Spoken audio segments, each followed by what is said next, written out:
Entre las páginas de la historia militar brasileña, pocos nombres reúnen una trayectoria tan singular como la de Bonifacio Antônio Borba. Médico, militar, scout, líder y patriota, él entró en la memoria nacional como el único brasileño que combatió en las dos guerras mundiales en Europa. Su vida es un ejemplo raro de dedicación absoluta a la medicina, a la patria y también al deber. En este video recorreremos la vida desde sus orígenes familiares en Río de Janeiro hasta los últimos años de su carrera y jubilación. Una narrativa de casi un siglo de historia que conecta a Brasil con los mayores conflictos de la humanidad.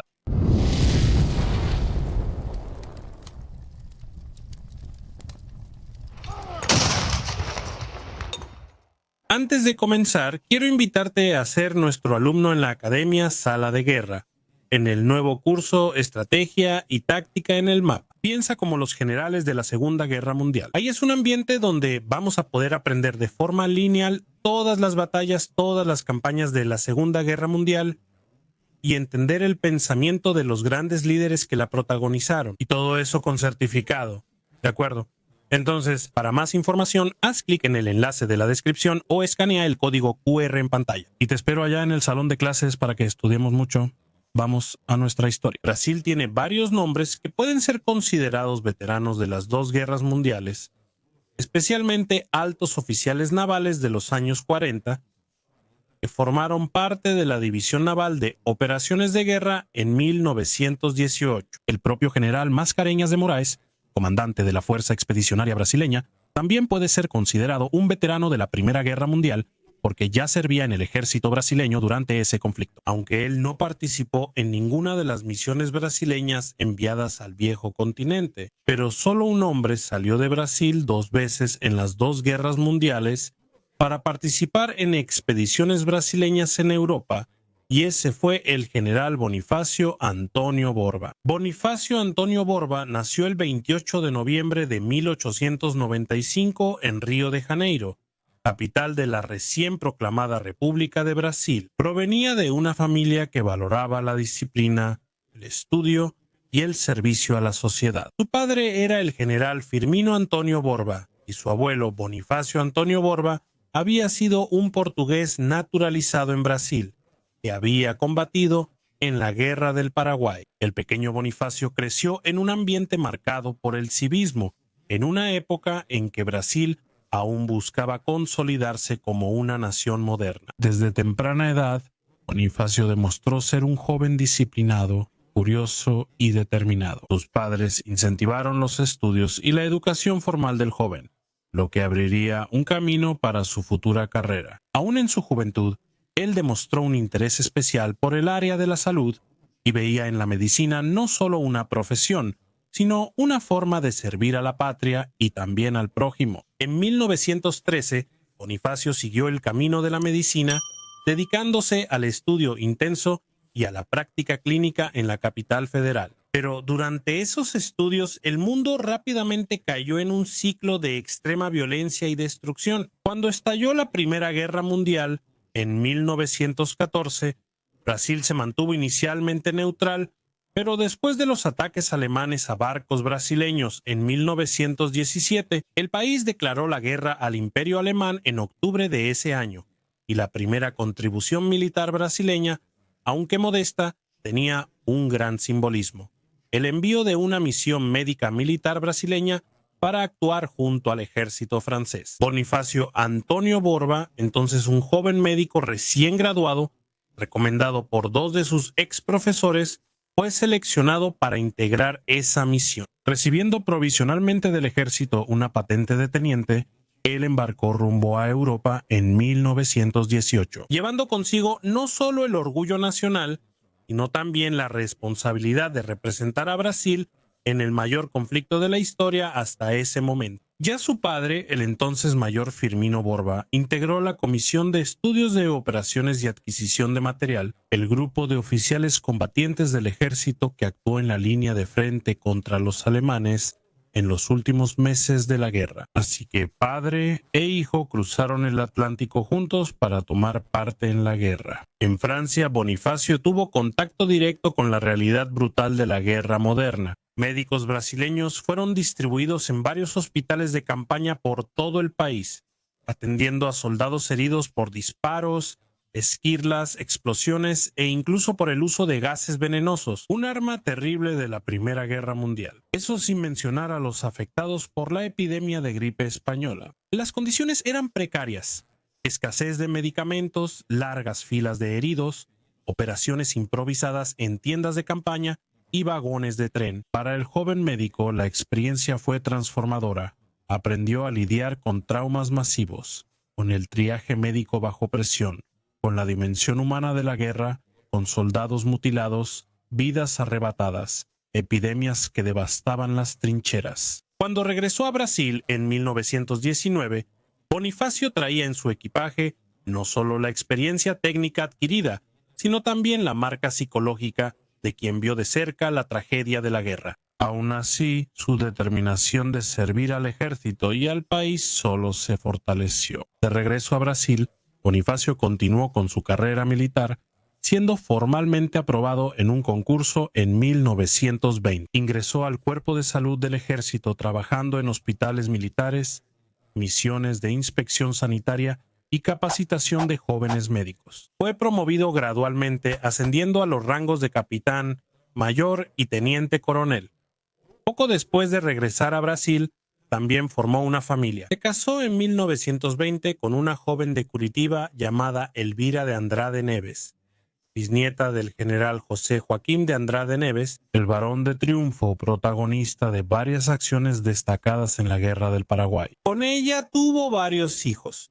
El primero de ellos, Carlos Borba, nacido en 1921, futuro oficial naval, pero también Roberto Borba, nacido en 1934, futuro dirigente del Esporte Clube Internacional de Porto Alegre.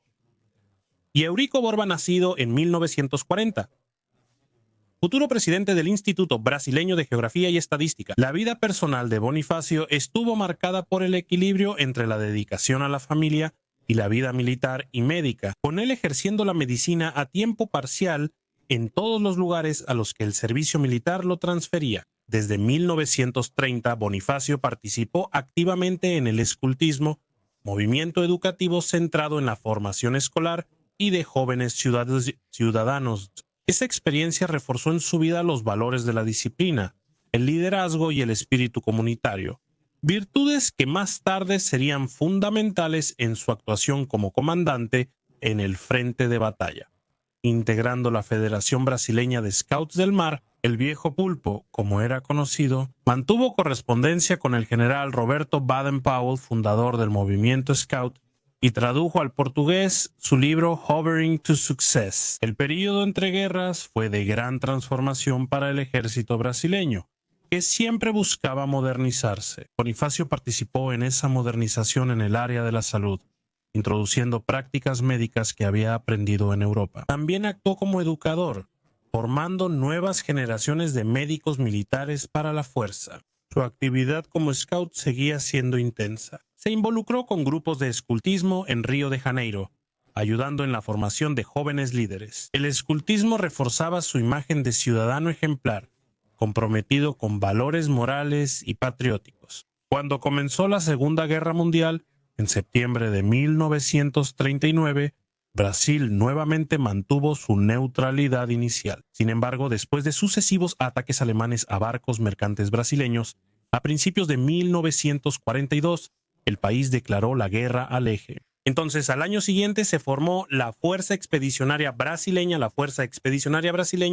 que sería enviada a combatir en Italia junto a los aliados. En ese contexto, Bonifacio ya era un oficial superior y se encontraba al mando del Hospital del Ejército en Santa María, en Río Grande do Sul. Pero su rara experiencia de haber servido en Europa en la Primera Guerra Mundial resultó en su traslado a Río de Janeiro para prepararse nuevamente para operaciones de guerra. Así que en febrero de 1944 fue elegido para comandar el primer Batallón de Salud de la Fuerza Expedicionaria Brasileña con el rango de teniente coronel médico. El Batallón de Salud había sido creado en 1943 como parte esencial de la estructura de la Fuerza Expedicionaria Brasileña. Su misión era clara: garantizar la atención médica inmediata a los heridos en combate, organizar su evacuación, mantener la higiene, y controlar las enfermedades. Bajo el mando de Bonifacio, el batallón estaba compuesto por compañías de tratamiento y evacuación, además de equipos de apoyo. El entrenamiento fue intenso. Médicos, enfermeros, camilleros y conductores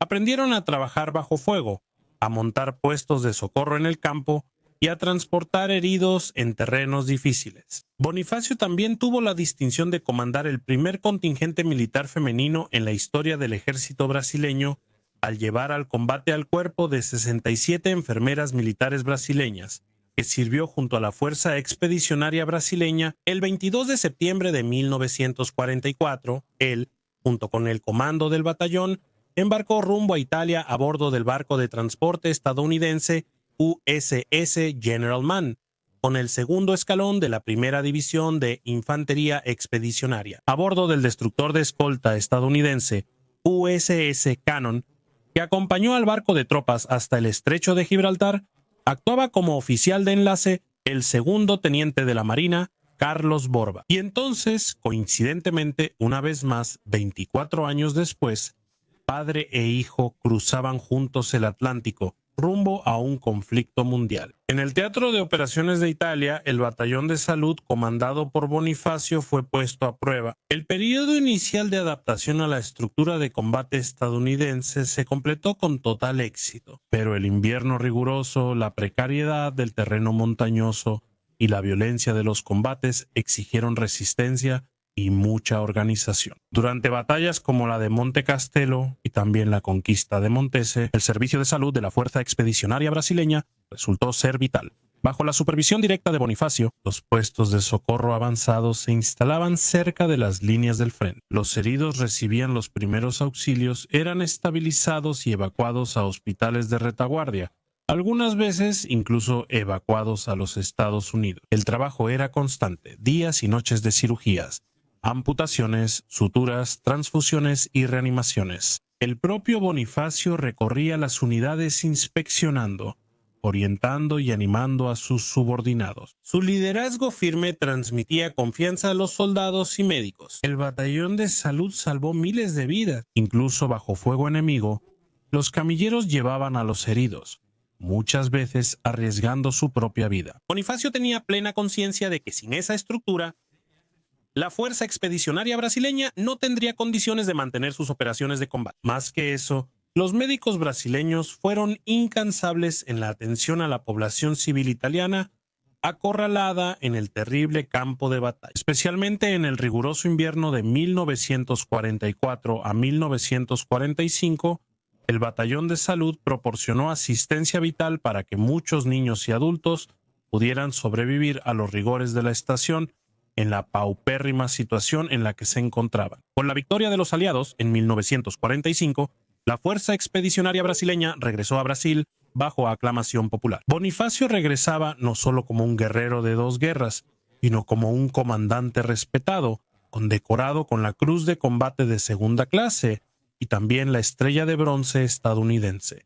Su experiencia como líder médico-militar fue ampliamente reconocida. De regreso al país, continuó sirviendo al ejército en funciones administrativas y también de enseñanza, transmitiendo sus conocimientos a nuevas generaciones. Su carrera continuó hasta alcanzar el puesto de general de división médico en 1951, coronando décadas de servicio. Después de dejar el servicio activo, Bonifacio se dedicó a la medicina y a la familia. Continuó actuando como referencia moral y profesional, participando en eventos militares, asociaciones de veteranos y también en actividades cívicas. Fue pionero en las prácticas preventivas del cáncer ginecológico, produciendo y distribuyendo folletos explicativos sobre higiene femenina y cuidados especiales durante el embarazo. Siendo galardonado con la medalla de la Academia Brasileña de Medicina, su vida fue un ejemplo de equilibrio entre el deber militar, la profesión médica y la vida familiar.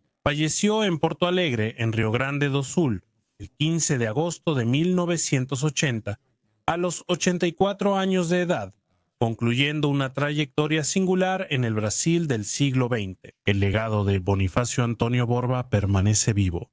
Es recordado como símbolo del compromiso brasileño con la paz, y la solidaridad en tiempos de guerra. Su liderazgo del batallón de salud fue crucial para la eficacia de la Fuerza Expedicionaria Brasileña y para la preservación de incontables vidas. La vida del general Bonifacio Borba muestra cómo un hombre puede atravesar 2 guerras mundiales sin perder la esencia humanitaria. Como médico salvó vidas. Como militar organizó y lideró con disciplina. Como ciudadano sirvió al país y a la comunidad. En un siglo marcado por la destrucción, su historia recuerda que incluso en medio de la guerra hay quienes se dedican a curar, proteger y salvar. Esta es la verdadera grandeza del general médico Bonifacio Antônio Borba, el brasileño que estuvo en las 2 guerras más grandes del siglo XX y que dejó como herencia no la destrucción, sino la vida. ¿Te dieron ganas de entender cómo ocurrieron realmente las operaciones de la Fuerza Expedicionaria Brasileña en el campo de batalla? Mejor aún, saber cómo se desarrollaron todas las grandes campañas de la Segunda Guerra según la mente de sus comandantes. Entonces ven a mañana a estudiar con nosotros en el nuevo curso Estrategia y Táctica en el Mapa. Piensa como los generales de la Segunda Guerra Mundial. Para más información, haz clic en el enlace de la descripción o escanea el código QR en pantalla. Te espero allá en el salón de clases, ¿eh? Si te gustó, comparte este video y también suscríbete a la Sala de Guerra para no perderte nada más. Mi libro El átomo como arma, que explica la historia de las bombas atómicas, está a la venta justo aquí. Por ahora me despido, gracias de nuevo por tu audiencia y un fuerte abrazo desde la Sala de Guerra.